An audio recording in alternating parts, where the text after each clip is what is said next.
Wondering what the EU will focus on next year? In her State of the Union address on 10 September 2025, EU Commission President Ursula von der Leyen set out her priorities. The State of the Union address is an annual speech by the European Commission President to the European Parliament, followed by a debate.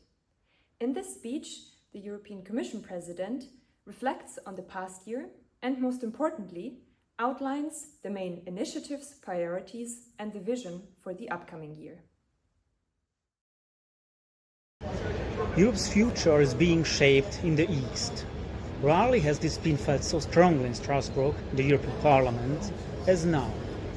In her State of the Union speech, Commission President Ursula von der Leyen stressed that Europe must defend itself with the Eastern members and candidate states at the core. As she said, quotation, "There is no doubt Europe's eastern flank keeps all of Europe safe, from the Baltic Sea to the Black Sea."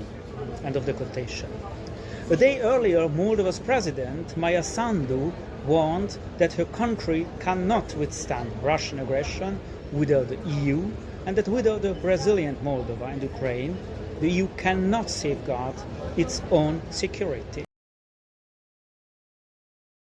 In her address to the European Parliament, Moldova's president, Maia Sandu, warned of the hybrid war Russia is waging against her country. She argued that Moldova's efforts to resist Russian disinformation campaigns and military threats set an example for the entire EU.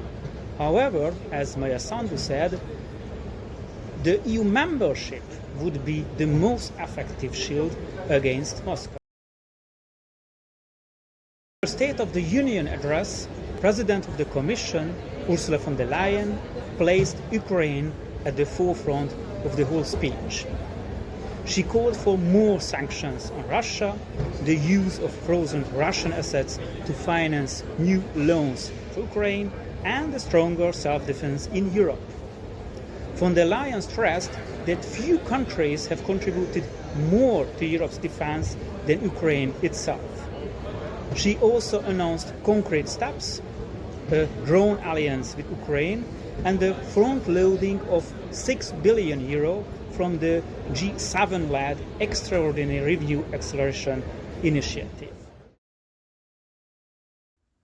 As expected, Ursula von der Leyen also used her speech to push for unity among EU member states, EU institutions, and the pro-European democratic forces to deliver for Europe.